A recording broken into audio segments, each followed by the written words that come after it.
TMC कह रही है कि सीबीआई की जांच होनी चाहिए। जो कल हमने हत्या का सिलसिला देखा जिस तरीके से, और चंद्रनाथ रथ की गोली मारकर हत्या की गई शुभेंदु अधिकारी के बेहद करीबी। प्रधानमंत्री नरेंद्र मोदी ने कहा था कि ये बदला का दिन नहीं होना चाहिए, बदला लेने का दिन नहीं होना चाहिए, बल्कि बदलाव का दिन है। लेकिन क्या सीधे सीधे इस हत्या को अंजाम देकर ये बताने की कोशिश, ये संदेश देने की कोशिश की गई कि चुनाव के नतीजों के बाद ये बदला ही है और बदलाव कुछ नहीं हुआ है? पूर्णिमा जी, जो माननीय मोदी जी ने लाइन कही थी कि बदला नहीं, बदलाव की जरूरत है और हम बदलाव लाएंगे, उसी लाइन पे चलते हुए भारतीय जनता पार्टी के कार्यकर्ता कुछ भी नहीं कर रहे। दूसरी तरफ आप देखिए, ममता बनर्जी जी, जिनको कि इस्तीफा दे देना चाहिए, तो ये एक सोची समझी साजिश के तहत ममता जी ने इस्तीफा नहीं दिया, क्योंकि लॉ एंड ऑर्डर अभी भी ऑफिशियली लीगली ममता बनर्जी के सुपरविजन में है। नो डाउट वहाँ पे इलेक्शन कमीशन है, पर इलेक्शन कमीशन केवल सेंट्रल फोर्सेस का इंचार्ज है। लॉ एंड ऑर्डर यानी लोकल पुलिस व्यवस्था अभी भी जो एक्टिंग सीएम उनके अंडर में है। और सीएम ने ये साफ कह दिया अपने कार्यकर्ताओं को, जिस तरीके से भी संदेश देना था दिया गया। और ये देखिएगा, ये हिंसा कल खत्म हो जाएगी, क्योंकि कल आज आखिरी दिन है। 7 तारीख को ममता जी खत्म हो रही हैं, ममता जी का शासन खत्म हो रहा है, आज आखिरी दिन है। कल से वो इस्तीफा दे न दें, उनकी सत्ता बदल जाएगी और फिर वहां पर दूसरी सत्ता या डायरेक्ट पुलिस कंट्रोल उनके हाथ से निकल जाएगा। और इसी चीजों का फायदा लेते हुए जब से ममता जी ने ये कहा कि वो इस्तीफा नहीं दे रही हैं, उसी दिन के बाद से, उसी के रात से आप देखिए, जो पोस्ट पोल वायलेंस बढ़ने लगे, चुनावी हिंसा बढ़ने लगी। और जो अभी आपने दिखाया कि जिस तरीके से बम ब्लास्ट हुए, जिस तरीके से शुभेंदु दा के पीएस की हत्या की गई, रथ जी की हत्या की गई, तो आपको ये समझना पड़ेगा कि इस हत्या का बेनिफिशियरी कौन है। इस हत्या, इस पोस्ट पोल वायलेंस का बेनिफिशियरी केवल ममता बनर्जी और कोई नहीं। जिस तरीके से मीडिया चैनलों पे दिखाया जा रहा है कि उनके जो क्लब्स थे, जो उनके ऑफिस थे, वहां पर बड़ी बड़ी तलवारें और कटारें रखी हुई हैं, लोहे के हथियार बना के रखे गए हैं और सफेद धोती रखी गई है। जो उन्होंने पिछली बार जब वायलेंस किया था तो उन्होंने सफेद धोती बांटी थी। सफेद धोती यानी कि विधवा को, जो सफेद धोती का जो हिंदुओं में कल्चर है, उस धोती को बांट करके उनको मैसेज दिया जा रहा था, हिंदुओं को डराने की कोशिश हो रही है। चंद्रनाथ रथ की गोली मारकर हत्या टीएमसी ने की है, ये बीजेपी अभी कैसे कह रही है? ये इस तरह कह रही है क्योंकि जो साक्ष्य आ रहे हैं, जो चीजें, एक चीज होता है पूर्णिमा जी, एक डायरेक्ट एविडेंस होता है कि मैंने देखा कि किसी ने हत्या की, ममता जी के आदमी ने हत्या की। दूसरा, सर्कमस्टेंशियल एविडेंसेस क्या होते हैं, इस हत्या को उससे फायदा किसको है, कमजोर कौन होगा? फायदा इससे टीएमसी को है, फायदा इससे ममता बनर्जी को है, फायदा इससे ममता बनर्जी के गुंडों को है। नुकसान किसका होगा? बीजेपी के सबसे स्ट्रांग लीडर, जो शायद मुख्यमंत्री होंगे शायद, उनके पीएस की हत्या, जो उनके साथ 2018 से साथ में है। जब ये डीएमसी में थे तब भी वो उनका पीएस हुआ करता था, रथ जी, तब से लेके आज तक उनका राइट हैंड को हत्या करने का मतलब है कि ये ममता बनर्जी ये दिखाना चाहती है कि मेरा शासन हो न हो, सिस्टम उनका ही चल रहा है, गुंडागर्दी उनकी ही चल रही है। इसके लिए पूरी तरह से ममता बनर्जी और ममता बनर्जी का इस्तीफा न देना और उनके टीएमसी के गुंडे रिस्पॉन्सिबल है। ठीक है। और इस पर वैभव त्रिपाठी जी मुस्कुरा रहे थे, लेकिन उनकी मुस्कुराहट पे मुझे इसीलिए खेद है क्योंकि त्रिपाठी साहब, किसी की हत्या हुई है और उस पर मुस्कुराहट और चेहरे पर मुस्कुराहट, किसी की हत्या पर तो आपको आनी ही नहीं चाहिए। चेहरे पर दुख दिखे ना दिखे, दर्द दिखे ना दिखे, कोई समस्या नहीं है, लेकिन चेहरे पर कम से कम मुस्कुराहट नहीं आनी चाहिए। ऐसे समय में जब हम चर्चा इस बात की कर रहे हैं कि किसी की हत्या कर दी गई, पॉलिटिकल टारगेटेड किलिंग कर दी गई, ऐसे में कम से कम अपने चेहरे के भाव को थोड़ा काबू में रखना चाहिए। सैयद फैजल इकबाल साहब, ममता बनर्जी कानून व्यवस्था अभी संभाल रही हैं, ऐसा कौशल कांत मिश्रा जी कह रहे हैं। लेती हूँ, अभी तो सवाल ही नहीं पूछा मैंने त्रिपाठी जी आपसे, अभी सवाल नहीं पूछा, अभी सवाल नहीं पूछा।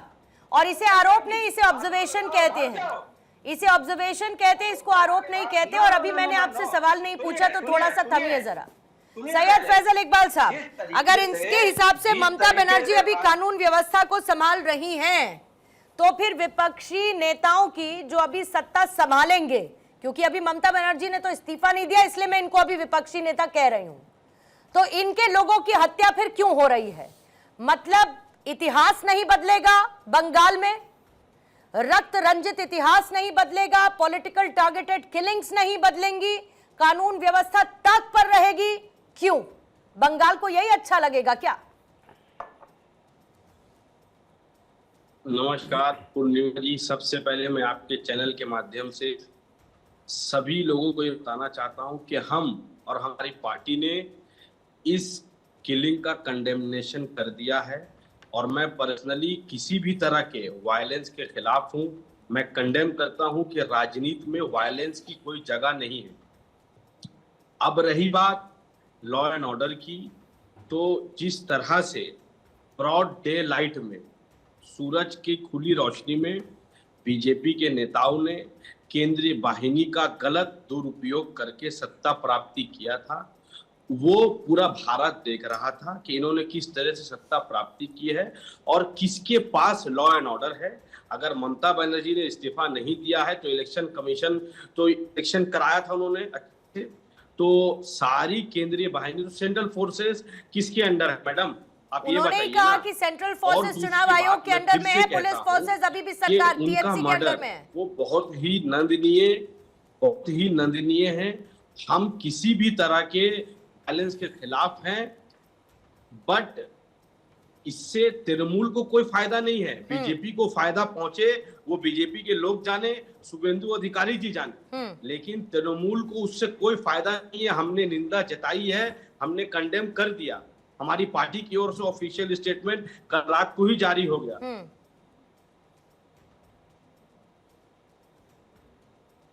फैजल साहब की आवाज रुक गई है, ठीक है, बोलिएगा कौशल कांत जी। पूर्णिमा जी, सबसे पहले तो इन्होंने बोला यह हत्या को कंडेम करते हैं और उनकी जिम्मेदारी नहीं है। तो 2023 में जो पंचायत इलेक्शन हुए थे उसमें 48 बीजेपी के कार्यकर्ताओं की हत्या हुई थी, 400 से ज्यादा घायल हुए थे और हजारों पंचायत इलेक्शन टीएमसी ने निर्विरोध जीते थे, क्योंकि कोई डर के मारे खड़ा नहीं हुआ था। इसके पहले 2021 की विधानसभा के बाद 50 लोगों की हत्या हुई थी, ऑफिशियल रिकॉर्ड है। 30,000 लोग विस्थापित हो गए, 30,000 बहुत बड़ा नंबर है, और 3,000 बीजेपी कार्यकर्ताओं को घर छोड़ करके जाना पड़ा अपनी जगह से। अभी तक 2021 से लेके आज तक कुल अगर राजनीतिक हिंसाओं की बात करें, हिंसा की बात करें, करीब 180 से ज्यादा है। और सबसे आखिरी में 2025 में जो मुर्शिदाबाद के दंगे हुए थे उसमें 3 दर्जन से ज्यादा हत्याएं हुई थी, 113 हिंदुओं के घर जलाए गए थे, 400 हिंदू परिवार विस्थापित हो गए थे, यहां तक कि हाई कोर्ट को केंद्रीय रिजर्व पुलिस बल को बुलाना पड़ा। नहीं, तो ये तो सब जानते हैं ना कौशल कांत जी, लेकिन पुराण पढ़ने में क्या जाता है? दिक्कत ये है ना, तो टीएमसी के नेता बैठेंगे, पुराण पढ़ के चले जाएंगे, इलेक्शन कैसे आप लोगों ने जीता, किसका दुरुपयोग किया, ये सब दोबारा रिपीट मैनर में बताते रहेंगे। लेकिन बंगाल में जो हो रहा है उसके लिए जिम्मेदारी किसी को तो लेनी पड़ेगी ना एट द एंड। आ जाइए वैभव त्रिपाठी जी, बोलिए क्या कह रहे थे। पूर्णिमा, पहले तो जो आपने आरोप लगा दिया उस पर मैं पहले बोलता हूँ। सवाल ये है कि वैभव जी मुद्दे पर आइए प्लीज, मुद्दे पर आ जाइए। आप आरोप लगा मुद्दे पर आ जाइए सर, मुद्दे पर आ जाइए। और मैं बेवजह की बहस में नहीं पढ़ना चाहती हूँ आज, तो पहले वो मैं बेवजह की बहस में आज नहीं पढ़ना चाहती, मेरे पास समय की बाध्यता है। त्रिपाठी जी मुद्दे पर आ जाइए। 20 मिनट बाद तो वैभव त्रिपाठी के पास आए हैं, तो कोई बात नहीं। उससे पहले शुरू के 10 मिनट में बंगाल की ही खबर दिखा रही थी जब बमबाजी और पथराव हुआ, और वैभव त्रिपाठी के लिए उस खबर को रोक नहीं दिया जाएगा। और उस खबर के लिए उस खबर को रोक नहीं दिया जाएगा वैभव त्रिपाठी के लिए। मुद्दे पर आ जाइए वैभव त्रिपाठी जी। आरोप लगाए हैं आपने, व्यक्तिगत मुद्दे पर आइए। आप मुस्कुराए या नहीं मुस्कुराए? बिल्कुल मुद्दे। आप मुस्कुराए या नहीं मुस्कुराए? बोलने दीजिए पहले। आप मुस्कुराए या नहीं मुस्कुराए? और उंगली नीचे करिए, उंगली नीचे करिए अपनी, और सीधे मुद्दे पर आइए। नहीं चलेगी, मुद्दे पर आइए, डिबेट तो नहीं चलेगी। मुद्दे पर आइए, मुद्दे पर आइए। बिल्कुल ऐसे डिबेट नहीं चलेगी, मुद्दे पर आइए। आपको सुनना पड़ेगा। नहीं सुनूंगी, नहीं सुनूंगी। नहीं बुलाना था तो फिर मुद्दे पर आइए। मुद्दे पर चर्चा के लिए बुलाया है वैभव त्रिपाठी को मैंने। भाजपा की भाट वृंदावनी करनी। अखिलेश कटियार साहब आ जाइए आप जरा। अखिलेश कटियार साहब इतना तो क्लियर दिख रहा है कि पश्चिम बंगाल में सिवाय राजनीति के कुछ नहीं हो रहा है। टीएमसी आरोप लगा रही है बीजेपी पर, बीजेपी आरोप लगा रही है टीएमसी पर। दोनों की तरफ से कहा जा रहा है कि भाई सीबीआई जांच करा लीजिए, लेकिन अल्टीमेटली क्या हो रहा है बंगाल में? वही होता हुआ दिखता जिसके लिए बंगाल अपने पोस्ट पोल वायलेंस के लिए जाना जाता रहा है। कटियार साहब। नहीं पूर्णिमा जी, हिंसा बिल्कुल गलत है और लोकतंत्र में हिंसा के लिए कम से कम कोई जगह नहीं है। मैं जो शुभेंदु अधिकारी साहब के जो स्टाफ है उनकी हत्या पे मुझे बहुत दुख है और मैं कुदरत से यही प्रार्थना करता हूं कि उनके परिवार को ये दुख सहने और इससे उभरने की क्षमता। गलत हो रहा है, नहीं होना चाहिए। और हम ये मानते हैं कि इस दौर में जब इतने बड़े पैमाने पे हमने अर्धसैनिक बल लगाए हैं और अभी क्योंकि एडमिनिस्ट्रेशन जो है, चुनाव आयोग और बाकी जो संस्थाएं हैं, क्योंकि नई सरकार के गठन तक गवर्नर के अधीन रहेगा मामला, तो इससे सरकार सख्ती से निपटे और इस तरीके की घटनाओं को तत्काल रोके। पूर्णिमा जी, अब तो सरकार ममता बनर्जी जी की जा ही चुकी है, तो अब कम से कम सरकार इस चीज को इंश्योर करे कि इस तरीके की घटनाएं हम नहीं घटने देंगे। भारत आज ये बात पूरी तरह निश्चित है कि इस तरीके की घटनाओं से तृणमूल कांग्रेस की छवि तो खराब हो सकती है, लाभ तो पूर्णिमा जी उससे कुछ टीएमसी को होना है, क्योंकि जो चुनाव थे वो हो चुके हैं, परिणाम आ चुके हैं, नई सरकार के गठन का रास्ता भी लगभग साफ हो गया है। अब इस तरीके की घटनाओं से तृणमूल को बदनाम तो किया जा सकता है, लेकिन तृणमूल के हिस्से में इससे कुछ मिलना नहीं है। एक विषय ये, और दूसरी विषय ये है कि जिस तरीके से पश्चिम बंगाल में लगभग 90-92 लाख लोग जो है, जिसमें 27 लाख, सवा 27 लाख वो लोग हैं जिनके अपने नाम में छोटी मोटी जो गलतियां थी, त्रुटियां थी, सुधार की गुंजाइश थी, वो अलग मुद्दा है। उन लोगों को चुनाव की इस प्रक्रिया से वो दूर रखे गए हैं, उन लोगों के दिल में भी इस बात को लेकर मलाल तो होगा ना। ठीक है, मतलब आप ये कह रहे हैं कि ये आक्रोश भी हो सकता है। एक मिनट, ये इस मलाल को भी मैं नहीं चाहता कि इसे हिंसा के रास्ते निकाला जाए, क्योंकि हिंसा उसका भी समाधान नहीं। ठीक है, तो सरकार से मैं ये निवेदन करता हूं, केंद्र की सरकार से और जो वहां पे गवर्नर है, कि इसमें सख्ती से पेश आए और उस हिंसा को रोके ताकि जान माल का नुकसान को रोका जा सके। विरोध प्रकट करने के तरीके लोकतंत्र में और भी बहुत हैं, हिंसा के लिए कोई रास्ता नहीं। ठीक है, कौशलकांत जी थोड़ा सा समय दीजिएगा। कौशलकांत जी थोड़ा समय दीजिए, बोलिए 10 सेकंड, सिर्फ 10 सेकंड। कटियार साहब बहुत अच्छे प्रवक्ता हैं, उन्होंने बहुत अच्छी बात की, पर अफसोस ये होता है, अफसोस तब होता है कि जब अखिलेश यादव कलकत्ता में जाते हैं और इस हत्या के जो आरोपी हैं ममता बनर्जी उनसे मिलते हैं और जिसके घर में मौत हुई उसके घर नहीं जाते हैं। क्यों? क्योंकि वहां पर वोट बैंक नहीं है। वहीं पर अगर दूसरे धर्म की हत्या हुई होती तो आप उनके घर जाते। ऐसा उन्होंने कई बार करके दिखाया है। अभी किसी मुस्लिम की हत्या हुई होती, किसी दलित की हत्या हुई होती तो उनका राजनीतिक हित होता तो जाते, पर वहां पर राजनीतिक हित नहीं था, इसलिए उनके घर नहीं गए। क्या चला जाता अखिलेश यादव का कि अगर कलकत्ता में गए थे तो उस मां का हाथ पकड़ लेते, एक बार कद ऊंचा ही हो जाता। ठीक है, उनके प्रवक्ता यहाँ उनसे बेहतर काम कर रहे हैं, पर अखिलेश यादव ने जो बेशर्मी की है वहां पर खड़े होकर के जो राजनीतिक स्टंट मारा है वो अखिलेश यादव को जवाब देना चाहिए। ठीक है, इसका जवाब कटियार साहब भी देना चाह रहे हैं। वैभव त्रिपाठी जी भी थोड़े आग बबूला हो रहे हैं, लेकिन उससे पहले जरा संजय जी मैं जल्दी से, और प्लीज 1 मिनट में, क्योंकि मुझे हेडलाइंस दिखानी है, फिर के शर्मा जी आपके पास, फिर उसके बाद ओपन उसके लिए आऊंगी। संजय राणा जी मुझे बताइए कि अभी हम लोकतंत्र का जश्न मना रहे हैं कि कितने बढ़िया शानदार शांति तरीके से चुनाव संपन्न हुए। आप क्यों कटियार साहब, प्लीज कटियार साहब रिक्वेस्ट कर रही हूँ, प्लीज रुकिए, समय दीजिए थोड़ा सा। हम लोकतंत्र का पर्व मना रहे हैं, ये कह रहे हैं बहुत शानदार तरीके से चुनाव संपन्न हुए, सब कुछ, लेकिन इस तरीके की पॉलिटिकल वायलेंस लेड मर्डर्स, ये तो लोकतंत्र की विफलता है ना फिर, और जिम्मेदारी कौन लेगा? इसी सत्ता हस्तांतरण के बीच में फंसते हुए रह जाएंगे कि नहीं अभी तो पुराने के पास ये जिम्मेदारी है, नए को अभी तक ये नहीं मिली। देखिए पूर्णिमा जी, गुड इवनिंग टू फेलो। देखिए ऐसा आपने बोला ना सत्ता बदल जाएगी, लेकिन 12 बजे, आज 12 बजे तक तो सत्ता उसी के पास है जो 5 साल से है, 2011 में काबिज हुई थी। अभी किसी ने बोला था उसको बदनाम किया जा सकता। अरे जिसका नाम होता है उसको बदनाम किया जा सकता, जो बदनाम हो उसको बदनाम नहीं किया जा सकता। और हत्या की परंपरा टीएमसी में और लेफ्ट में आज से नहीं 1977 से, तो ये दिन पे दिन करते जा रहे हैं। मेरे पास तो 180 लोगों की लिस्ट है जो 2021 चुनाव के बाद जिनकी हत्या, बलात्कार और मार के खत्म कर दिया गया, मार के पेड़ों पे लटका दिया गया।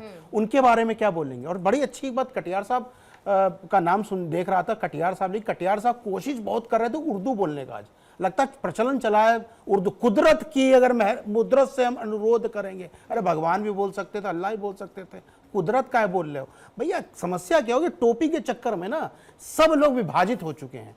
देश में राजनीति डेवलपमेंट की होनी चाहिए, राजनीति काम की होनी चाहिए, राजनीति ऐसी होनी चाहिए इसमें सबका विकास हो सके। लेकिन राजनीतियां टोपी की हो रही है, किसके टोपी किसके सर।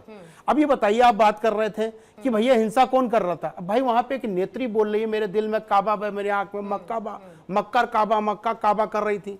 तो भाई जब इस तरह की भावना आपके अंदर होगी तो बम तो फटेंगे ही फटेंगे। अब बम फोड़ने वाले कौन, अभी पता चल जाएगा कुछ देर में। तो पूरी की पूरी पार्टी ही उसमें ही लिप्त है। जब पार्टी लिप्त होती है तो इस तरह की घटनाएं घटती हैं। और बड़ी शर्मिंदगी की बात, मैं लाल टी शर्ट इसलिए पहना हूं कि मैं दुखी हूं, खून से रंजित। बंगाल का चुनाव के बाद जो घटना घट रही है, खून से रंजित है, खून पे खून होते चले जा रहे हैं। पूर्णिमा, जैसे आपने आरोप लगाया, आरोप के बाद पहले आपको जवाब सुनना चाहिए, ठीक है। तो पहली बात, आपको पहले उंगली नीचे करनी चाहिए, मैं उसके बाद ही सुनूंगी। आज तय कर लीजिए आप क्या करना चाहते हैं। मैं तो ऐसे ही बात नहीं तो मैं नहीं सुनूंगी, मैं अपने सवाल पर जाऊंगी जो सवाल मैंने आपसे पूछा है। और आप मुद्दे पर आ गए तो बता दीजिए मुझे ससम्मान, और नहीं आना चाहते हैं तो कोई दिक्कत नहीं है सर। तब से मैं देख रही हूँ आप तब से विचलित हुए पड़े हैं, पता नहीं किस बात पे। आपको मुस्कुराने में 2 सेकंड डिले नहीं हुआ, लेकिन किसी के टोके जाने पर आपको बहुत मिर्ची लग गई। इतनी मिर्ची क्यों लग जाती है कांग्रेस वालों को भाई? मिर्ची लगना आप बताएं। दिख रहा है, दिख रहा है साहब। आप पहले मुस्कुराना छोड़िए, किसी की हत्या हुई है। अरे सुनिए, किसी की हत्या हुई है। जिसके मुंह पे राजनीतिक रंजिश ऐसी नहीं होनी चाहिए कि किसी के मरने पर आपके अंदर की भावनाएं मर जाएं। इतनी ज्यादा राजनीतिक रंजिश नहीं होनी चाहिए त्रिपाठी साहब। और ये बात आप समझते हैं, ये मैं बहुत अच्छी तरीके से समझती हूँ। और मुझे वो चीज ठीक नहीं लगी, इसीलिए आपको टोका गया। अरे सुन ली। अब मैं बोल लूं या आपको यही करना है? तो आप घूमिए मत, सीधे मुद्दे पर आइए। मैं तब से आपसे यही कह रही हूँ। मैं क्या बोलूंगा, आई विल डिसाइड। मैं क्या बोलूंगा, I will decide. Okay, keep deciding then. K Sharma साहब, आपके पास मैं आ जाती हूँ। इस पूरे विरोध के बीच में जो तस्वीर उभर कर सामने आ रही है, वो सबसे ज्यादा वहां के लोगों की सुरक्षा पर इस वक्त खतरे के तौर पर देखी जानी चाहिए, क्योंकि जिम्मेदारी लेने वाला कोई नहीं है। और ऐसा लगता है टारगेट पर हर वो व्यक्ति है जो किसी ना किसी के करीबी तो है ही।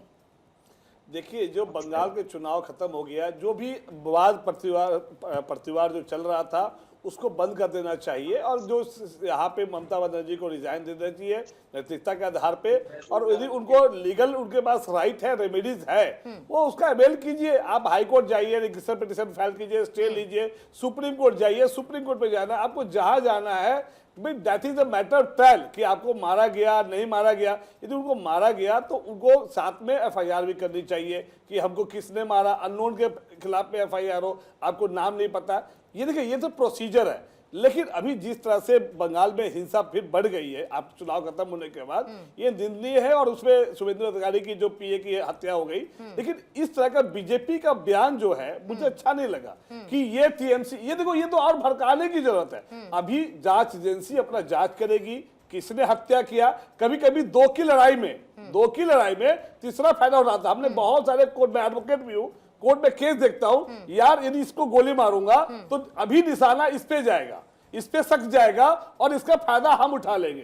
तो कभी कभी ऐसे मौके की तलाश भी करते हैं जो अपने बदले की भावना को उस समय करते हैं। तो इतनी जल्दी ये बम फटा है, किसने फटा है, और बीजेपी के उसमें है, हो सकता है कोई और भी पार्टियां हो उसमें शामिल हो सकती है। इसमें मैं नहीं कहता हूं कि क्यों भी पार्टियां हो सकती है, या उसको छवि को खराब करने की, जिसकी छवि ऑलरेडी खराब हो चुकी है। देखिए, अभी आप कौशल कांत मिश्रा जी भी हंस रहे हैं, उनको मना कीजिए कि इस तरह से आज बहुत सेंसिटिव मामला वाला है और ऐसे चीजों में हंसना नहीं चाहिए, दांत नहीं दिखाना चाहिए।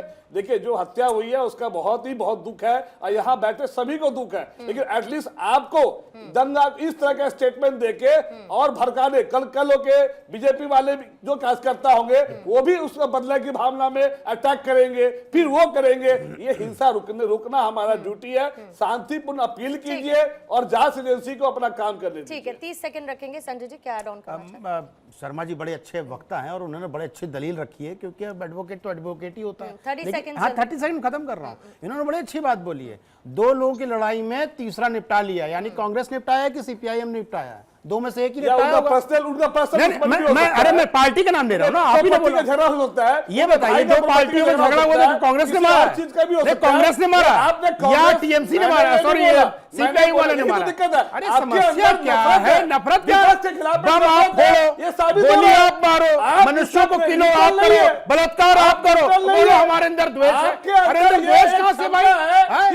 आपने खुद बोला पार्टी को पार्टी हो गई, तो कांग्रेस पार्टी में थी क्या? पुराने दुश्मन हो सकते हैं। अरे वही तो कांग्रेस हो सकती है, टीएमसी दुश्मन हर आदमी का दुश्मन होता है ये पीछे दिख रहा है किसी आपको? बात को लेके। पीछे दिख रहे थे आपको जो विजुअल्स चल रहे थे, पूजा पाठ नहीं हो रहा है सर, नहीं इनको हिंसा ही हो रही बताइए है, ना कि पूजा क्या पाठ मतलब नहीं हो रहा है। मैं दुश्मनी? आपको यही बता रही हूँ, नहीं, कांग्रेस पूजा नहीं पाठ बोलना। आप ही ने बोला ना, बीजेपी तो हो सकती पार्टी है, हिंसा हो बीजेपी रही है। अपने कार्यकर्ताओं को मार रही है, देखिए, अपने अगर पार्टी ये कार्यकर्ताओं को पूजा मार पाठ रही नहीं हो रहा है, ये है, हिंसा और हो बम रही है। फोड़ने वाले कौन होते हिंसा हो पता रही नहीं है, और बम फोड़ने वाले कौन है पता नहीं है। एक को बीजेपी भी clean चुनाव चिट और जिस इलाके में वो किसका इलाका है? बीजेपी का दूध का चूल्हा नहीं है, हाँ। बीजेपी की भी हरकत वही है। ठीक है, कोई ओके। ताली एक हाथ से नहीं ओके, बजती है, दो हाथ से बजती है। ओके ओके ओके, वैभव जी आ जाइए। भाजपा का जो प्रवक्ता है उसने ये बात कही कि इससे किसको कमजोर किया जाएगा। उसी का दूसरा पहलू ये है कि इस हत्या से उनको क्या मुख्यमंत्री बनने में सहायता मिलेगी, वो अपने पक्ष को मजबूत करने के लिए कहीं उन्होंने ही तो ये नई साजिश की है, ये जांच होना चाहिए। अभी भाजपा के प्रवक्ता ने ये बात कह दी, प्लीज अब आधे घंटे बाद अगर आप आई हैं तो थोड़ा सा पूरा हो। अब इस बात की जांच कैसे इनको पता चल गया कि टीएमसी के लोग उसमें शामिल हैं या किस पार्टी के लोग शामिल हैं? क्या जांच एजेंसियां अब इनको रिपोर्ट करने लगी हैं? और बात ये बड़ा बढ़िया पैनल है, इसमें बड़े वरिष्ठ लोग बैठे हैं, लेकिन ये बात है कि जब चुनाव आचार संहिता लागू होती है तब सारा प्रशासन कंट्रोल जो है, प्रशासनिक कंट्रोल चुनाव आयोग के पास होता है। ये बात छिपा रहे हैं, पब्लिक को गुमराह कर रहे हैं, इस बात को ध्यान दीजिए। ठीक है। अब बात ये है कि हिंसा कांग्रेस, अरे मेरी बात तो अगली आई ही नहीं भैया, आप 30 मिनट बाद 4 बार भाजपा की तो आदमी को समय दे चुकी है। बहुत समस्या। कांग्रेस हिंसा के खिलाफ है और हिंसा का समर्थन हम इसलिए नहीं करते क्योंकि हमको संविधान में विश्वास है, और संवैधानिक चर्चा या चुनाव आयोग के अनियमितता या पक्षपाती रवैये या जो भी चीजें इस चुनाव में हुई हैं उस पे चर्चा तब होगी जब हिंसा नहीं होगी। ठीक है। तो इस हिंसा से भाजपा और चुनाव आयोग के उस पे पर्दा पड़ता है। ठीक है। इस वजह से मैं तो ये कहता हूँ ठीक है, इकबाल साहब 30 सेकंड आपके लिए रख रही हूँ, क्लोजिंग कमेंट बोलिएगा। थोड़ा और सारे बात पूरी होने फैजल इकबाल साहब आइए।